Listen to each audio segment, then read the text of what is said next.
우리는 주님의 완전하신 사랑으로 새 생명을 얻은 자들입니다.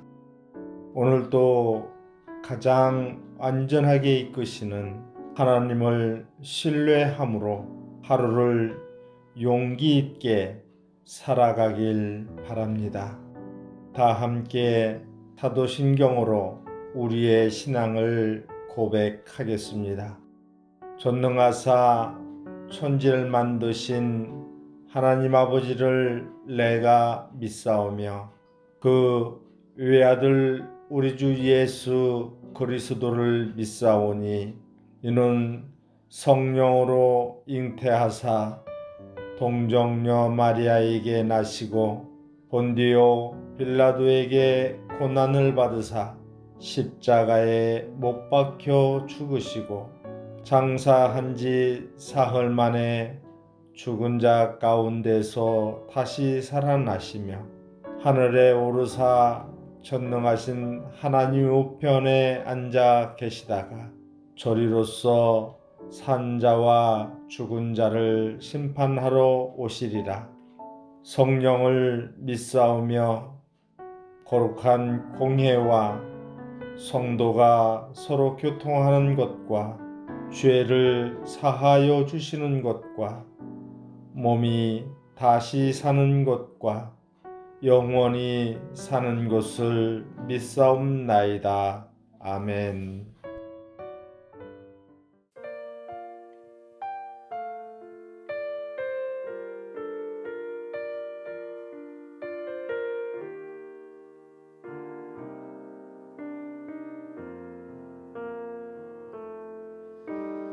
누구나 무거운 짐을 지고 가는 길 아무도 끝을 알 수 없네.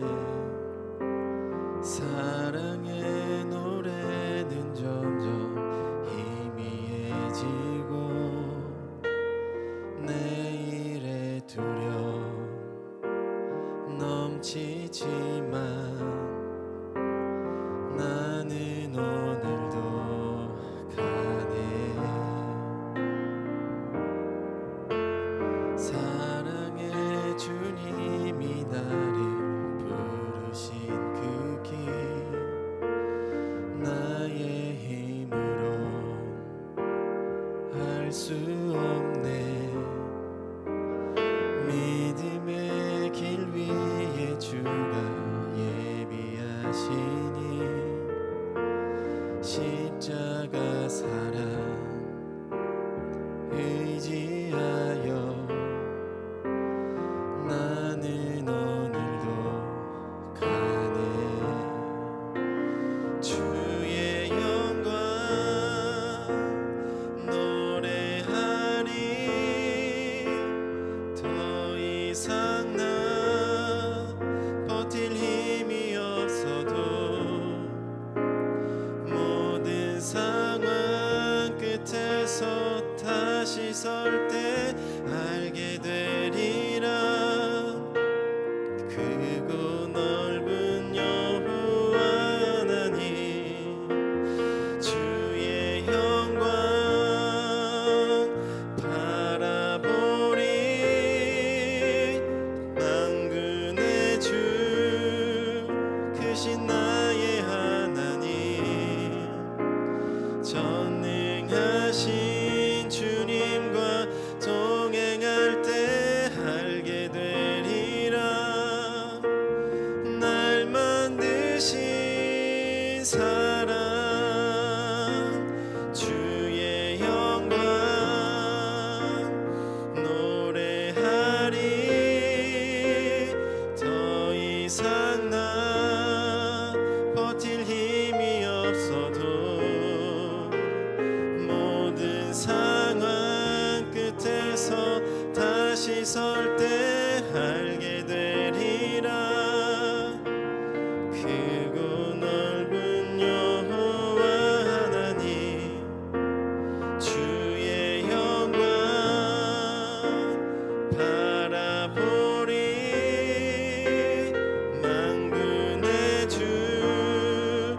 크신 나의 하나님 전능하신 주님과 동행할 때 알게 되리라 날 만드신 사랑 날 만드신 사랑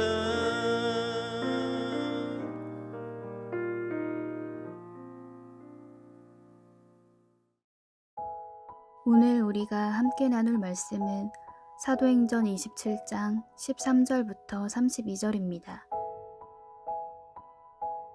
남풍이 순하게 불매 그들이 뜻을 이룬 줄 알고 닻을 감아 그레데 해변을 끼고 항해하더니 얼마 안 되어 섬 가운데로부터 유라굴로라는 광풍이 크게 일어나니 배가 밀려 바람을 맞추어 갈 수 없어 가는 대로 두고 쫓겨가다가 가우다라는 작은 섬 아래로 지나 간신히 거루를 잡아 끌어올리고 줄을 가지고 선체를 둘러감고 스르디스에 걸릴까 두려워하여 연장을 내리고 그냥 쫓겨가더니 우리가 풍랑으로 심히 애쓰다가 이튿날 사공들이 짐을 바다에 풀어버리고 사흘째 되는 날에 배의 기구를 그들의 손으로 내버리니라. 여러 날 동안 해도 별도 보이지 아니하고 큰 풍랑이 그대로 있음에 구원의 여망마저 없어졌더라. 여러 사람이 오래 먹지 못하였음에 바울이 가운데 서서 말하되 여러분이여 내 말을 듣고 그레데에서 떠나지 아니하여 이 타격과 손상을 면하였더라면 좋을 뻔하였느니라. 내가 너희를 권하노니 이제는 안심하라. 너희 중 아무도 생명에는 아무런 손상이 없겠고 오직 배뿐이리라. 내가 속한 바 곧 내가 섬기는 하나님의 사자가 어젯밤에 내 곁에 서서 말하되 바울아 두려워하지 말라. 내가 가이사 앞에 서야 하겠고 또 하나님께서 너와 함께 항해하는 자를 다 내게 주셨다 하였으니 그러므로 여러분이여 안심하라. 나는 내게 말씀하신 그대로 되리라고 하나님을 믿노라. 그런즉 우리가 반드시 한 섬에 걸리리라 하더라. 10나흘째 되는 날 밤에 우리가 아드리아 바다에서 이리저리 쫓겨가다가 자정쯤 되어 사공들이 어느 육지에 가까워지는 줄을 짐작하고 물을 세어보니 20길이 되고 조금 가다가 다시 재니 15길이라. 암초에 걸릴까 하여 고물로 단 넷을 내리고 날이 새기를 고대하니라. 사공들이 도망하고자 하여 이물에서 닻을 내리는 채하고 거룻배를 바다에 내려놓거늘 바울이 백부장과 군인들에게 이르되 이 사람들이 배에 있지 아니하면 너희가 구원을 얻지 못하리라 하니 이에 군인들이 거룻줄을 끊어 떼어버리니라. 아멘. 반갑습니다. 오늘 사도행전 27장 13절부터 32절을 중심으로 어둠과 빛이라는 주제의 말씀을 함께 나누겠습니다. 오늘 본문은 우리가 보통 예수를 믿을 때 기대하는 그런 세상적인 기대와는 다른 모습들이 나옵니다. 먼저 바울의 이야기로 소개가 되는데 바울이 자기와 함께 배에 탄 사람들에게 하나님의 사자, 천사가 어젯밤에 내 곁에 서서 이렇게 말씀하셨다 그러면서 여러 가지 이야기를 하는데 천사가 말했다고 하니까 야 이게 대단한 영적 권위를 가지고 이렇게 이야기했고 사람들이 또 껌뻑 죽었겠다 생각을 할 수 있는데 사실은 정반대입니다. 오히려 이렇게 반문할 수 있는 거죠. 천사가 너한테 와서 말은 해줄 수 있었는데 너를 어려움에서 건질 수는 없었냐? 이런 겁니다. 너가 천사의 말을 들었다고 하면서도 지금 가지고 있는 너의 문제와 우리 앞에 펼쳐진 이 어려움은 도대체 뭐란 말이냐? 이렇게 말할 수 있는 그런 상황이었습니다. 당장 현실이 바뀐 것은 하나도 없었기 때문이죠. 많은 사람들이 예수를 믿을 때 자기에게 있는 문제들이 해결되는 것이 예수 믿는 능력, 예수 믿는 보상이라고 생각합니다. 그래서 만일에 여전히 힘든 일이 있다면 그거는 자기의 믿음이 부족하거나 뭔가 영적으로 잘못됐기 때문이라고 규정하는 거죠. 그러나 그것은 십자가에 대한 깊은 묵상이 없이 그저 자기 욕심으로 꽉 차 있을 때 하는 말입니다. 무슨 말인가 하면 예수님은 십자가에서 죽으심으로 부활과 영원한 생명을 이루셨습니다. 다시 말해서 십자가를 제외한다면 예수님의 부활과 영광을 어디에서도 찾을 수가 없게 되는 것이죠. 특별히 지난 주일에 넘겨짐은 성도의 운명이라고 말씀을 드렸습니다. 이런 어떤 깊은 묵상이 없다면 우리는 우리 앞에 있는 유분리를 통해서 내 신앙이 잘 가고 있다 혹은 잘못되고 있다라고 규정할 수밖에 없는 매우 얕은 그런 신앙의 모습을 가질 수밖에 없다는 것입니다. 결국에 바울은 인간적으로는 너무나 고생하는 것처럼 보이고 아무런 권위도 없는 것처럼 보이고 이게 뭔가 싶지만 예수님이 걸으셨던 길과 너무 닮아 있고 그래서 바울이 가는 모든 길에 그런 의미가 있다는 것을 우리가 기억하면서 본문을 특별히 사도행전을 보아야 하는 것입니다. 여러분, 그리스도인이 가지는 최고의 가치가 뭐라고 말씀을 드렸습니까? 그것은 모든 길 위에서 잘 된다, 보상받는다, 이게 아닙니다. 어떤 길 위에서도 신실하게 역사하시는 우리 하나님, 하나님의 약속, 특별히 하나님의 약속을 붙드는 것이 그리스도인이 가지는 최고의 가치라고 말씀을 드렸습니다. 단지 고생이냐 아니냐, 얼마나 편한 길로 이끌어지냐 이런 것으로 판단할 수 없다는 것이죠. 그렇게 볼 때 오늘 본문에 나오는 이런 내용들, 특별히 많은 사람들이 피하고 싶어하는 그런 내용들에 대해서 우리가 더 진지하게 생각해 볼 필요가 있습니다. 바울과 그 일행이 바다를 항해하는데 14절을 보면 유라굴로라는 광풍이 불죠. 15절에는 배가 밀려서 쫓겨가고 또 쫓겨갑니다. 물론 그들은 거기서 최선을 다하죠. 16절에서 간신히 거루를 잡았고 17절에선 그 줄을 끌어올렸고 줄을 가지고 선체를 둘러감았고 그러면서 스르디스, 더 정확하게는 스르디스의 모래수렁에 걸리지 않으려고 연장을 내렸고 18절 풍랑에 휩쓸리지 않으려고 최선을 다해서 애썼고 배를 조금이라도 가볍게 하면 더 안전할까 싶어서 배에 있는 짐들을 다 바다에 버렸고 19절에 사흘째 되는 날에는 스스로 배의 기구를 내버렸죠. 그들은 아무것도 하지 않은 게 아니고 최선을 다해서 할 수 있는 것들을 했습니다.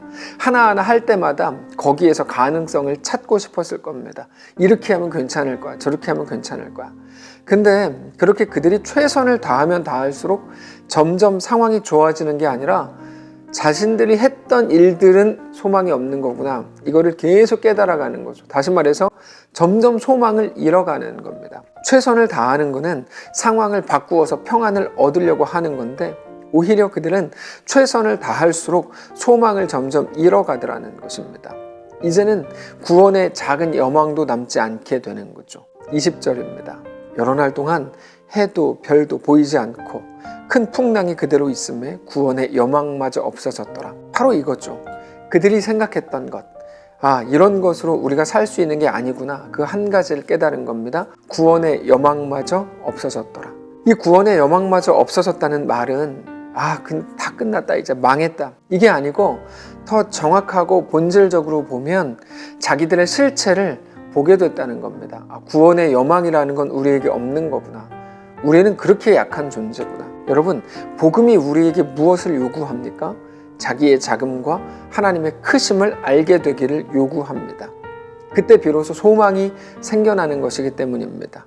세상에 있는 가능성을 소망 삼는 것은 여전히 상황의 변화를 바라보고 그것을 소망 삼는다는 말인데, 지난 주일에도 말씀을 드렸지만 상황의 변화는 결코 소망이 될 수가 없습니다. 우리가 가질 유일한 소망은 오직 하나님이십니다. 예수 안에서 우리의 운명을 바꾸신 하나님이 우리의 유일한 소망입니다. 그래서 구원받은 이후에 우리가 겪게 되는 모든 문제와 아픔은 뭐라고 말씀을 드렸습니까? 하나님을 바라라, 예수를 바라보라고 하시는 하나님의 도전이요 요구라고 말씀을 드렸습니다. 그게 우리 앞에 있는 모든 어려움, 모든 어두움, 동시에 그것을 해결해 보겠다고 하는 인간의 최선이 만들어내는 최고의 결과물입니다. 하나님을 바라보라, 예수를 바라보라, 나에겐 소망이 없다 라고 하는 것이죠. 승리하고 더 영광스러운 것을 만드는 게 최고의 결과물이 아니고 오직 하나님을 바라게 되는 것, 그것이 인간이 만들어낼 수 있는 최고의 결과물이라고요. 인간이 만들어내는 건 그래서 어두움밖에 없고 실패밖에 없는 겁니다. 그것을 느끼고 현실로 받아들일 때 비로소 나의 소망은 하나님밖에 없구나라는 것을 깨닫기 때문입니다. 오늘 본문의 사람들이 그랬습니다. 절망을 지나면서 비로소 바울의 말에 귀를 기울이기 시작했습니다. 사실 그 전에는 바울의 말을 신경도 안 썼거든요. 근데 절망하면 절망할수록, 언제 더 절망합니까? 최선을 다하면 다할수록 점점 더 깊은 절망으로 가고, 절망하면 절망할수록 자기들에게 소망이 없다는 걸 깨달아서 이제 바울의 말에 귀를 기울이게 되는 거죠. 22절입니다. 내가 너희를 권하노니 이제는 안심하라. 너희 중 아무도 생명에는 손상이 없겠고 오직 백분이리라. 내가 속한 바 곧 내가 섬기는 하나님의 사자가 어젯밤에 내 곁에 서서 말하되, 이제 그 소리가 들리기 시작하는 거죠. 24절. 바울아, 두려워하지 말라. 너가 가이사 앞에 서야 하겠고 또 하나님께서 너와 함께 항해하는 자를 다 너에게 주셨다 하였으니 그러므로 여러분이 안심하라. 나는 내게 말씀하신 그대로 되리라고 하나님을 믿노라. 그런즉 우리가 반드시 한 섬에 걸리리라 하더라. 바울이 이렇게 이야기했을 때 거기 있었던 모든 사람들이 깜짝 놀랐을 겁니다. 구름과 폭풍으로 앞이 완전히 캄캄해져서 아무것도 안 보이는, 그렇게 어두운 자리에서 그들의 눈에는 결코 볼 수 없었던 소망의 빛을 만나게 된 거죠. 바울이 말하는 하나님은 도대체 누군가? 그분은 도대체 누구시길래 바울에게 저렇게 말씀을 하셨다고 하는가? 그리고 바울은 하나님이 누구길래 하나님의 말씀대로 될 거라고 믿는가?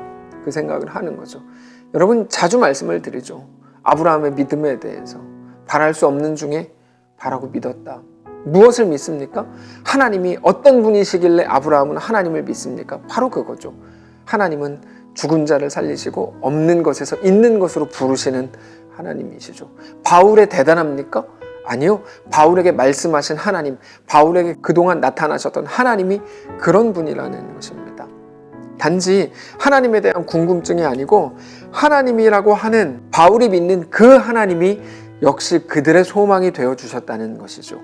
이거에 대해서 바울은 고린도후서 4장을 통해서 이렇게 말합니다. 고린도후서 4장 6절인데요. 어두운 데에 빛이 비치리라 말씀하셨던 그 하나님께서 예수 그리스도의 얼굴에 있는 하나님의 영광을 아는 빛을 우리 마음에 비추셨느니라. 바로 이겁니다. 그런데 여러분, 잘 생각해 보십시오. 빛은 어디서 비춥니까? 어두운 데서 비추죠. 밝다고 생각하는 곳에는 빛이 있는 줄도 모릅니다. 그러나 어두워지면 빛이 필요하다는 것을 알게 되고 빛이 매우 소중해집니다. 그래서 빛은 언제나 어두운 데서 비춥니다. 그들이 어떻게 해서 바울의 말을 듣게 됐을까요? 그들의 최선이 만들어낸 절망, 그게 바울의 말을 듣게 한 거죠. 그들은 캄캄함 속에 있었습니다. 처음에는 자기들이 있는 곳이 캄캄함인지조차 몰랐습니다. 자기들의 실력으로 그것을 해결해 줄 수 있을 줄로 생각했습니다. 열심히만 하면 되는 줄 알았습니다. 최선을 다하지 못한 게 문제라고 생각했습니다. 오로지 자기 문제인 줄 알았어요. 근데 곧 그런 문제가 아니라는 걸 알게 되는 거죠. 이것저것 다 해봤는데 아무런 효과가 없고 오히려 최선을 다하면 다할수록 점점 더 깊은 수렁, 점점 더 깊은 절망으로 빠져들어가는 거죠. 그래서 점점 더 극한 좌절을 느낍니다. 내가 어떻게 할 수 있는 문제가 아니니까. 내 힘으로는 자기들이 도무지 살아갈 방법이 없다는 것을 알게 되는 거죠. 근데 그때 그 캄캄함 속에서 하나님이 빛을 비추시더라는 겁니다. 그 빛은 이전에 가지고 싶었던 것을 가질 수도 있겠다는 그런 일시적이고 또 단순한 느낌이 아닙니다. 그건 예전으로 또다시 돌아가는 것밖에 안 됩니다. 희망 고문입니다. 당나귀 앞에 당근을 걸어 놓는 거죠. 그리고 조금만 가면 그걸 먹을 수 있을 거야. 계속 가는데 끝까지 먹을 수가 없죠. 지난 주일에 하나님의 일하심의 신비에 대해서 말씀을 드렸습니다. 우리는 이 어두움 속에서 가능성이라고는 전혀 없는 가운데서 무엇을 하겠나 생각하지만 그것보다 더 깊은 어두움 속에서도 하나님의 역사를 이루신 것이 하나님의 일하심의 신비입니다. 고난을 비교하자는 거 아닙니다. 우리의 고난 속에서 하나님은 놀라운 역사 이루실 거라고 성경이 증언하고 있다는 겁니다. 그거는 성경 역사를 통해 이미 확인됐습니다. 그래서 하나님은 우리 어두움, 우리의 고통, 우리 외로움과 아픔과 그 힘겨움에 관심이 있으십니다. 우리의 아픔을 외면하시고 하나님은 모를 거라고요? 그건 하나님을 너무 몰라서 하는 소리입니다. 하나님은 우리의 그 어두움에 가장 관심이 많은 분입니다. 우리의 어두움을 절대로 외면하실 수 없는 분입니다. 우리 고통에 대해서, 아픔과 어두움에 대해서 최고로 관심이 많으시고 늘 지켜보고 계십니다. 왜요? 그때가 바로 하나님의 때이기 때문입니다. 하나님의 일하시는 때, 때가 참에 그게 바로 그때입니다. 날이 저물어 갈 때, 빈들에서 걸을 때, 그때가 하나님의 때라는 찬양이 있습니다. 우리의 어두움의 때, 아픔과 외로움의 때는 무엇입니까? 하나님이 우리에게 빛을 비추실 때라는 사실을 믿으시기 바랍니다. 우리의 고난은 하나님이 우리에게 살아내라고 하신 정황인데 동시에 무엇입니까? 내가 그곳에서 일한다. 하나님의 일하심의 현장인 것이죠. 그것들은 우리에게 이것을 말해줍니다. 우리의 모든 상황과 일상과 우리 인생은 이렇게 말해줍니다. 너는 그거를 만드는 자가 아니다. 너는 전능자가 아니다. 그래서 하나님을 바라라. 하나님이 창조주다. 하나님이 전능자고 영원하신 구원자다. 결국에 우리의 모든 어두움 속에서 우리에게 하나님은 이것을 약속하십니다. 고린도후서 4장 8절인데요. 우리가 사방으로 우겨쌈을 당하여도 쌓이지 아니하며 답답한 일을 당하여도 낙심하지 아니하며 박해를 받아도 버림받지 아니하며 거꾸러뜨림을 당하여도 망하지 아니하고, 그 고백이 고린도후서 6장으로 가면 4절에서 이렇게 고백됩니다. 오직 모든 일에 하나님의 일꾼으로 자천하여 많이 견디는 것과 환난과 궁핍과 고난과 매맞음과 갇힘과 난동과 수고로움과 자지 못함과 먹지 못함 가운데서도 9절 무명한 자 같으나 유명한 자요 죽은 자 같으나 보라 우리가 살아있고 징계를 받는 자 같으나 죽임을 당하지 아니하고 근심하는 자 같으나 항상 기뻐하고 가난한 자 같으나 많은 사람을 부유하게 하고 아무것도 없는 자 같으나 모든 것을 가진 자로다. 아멘.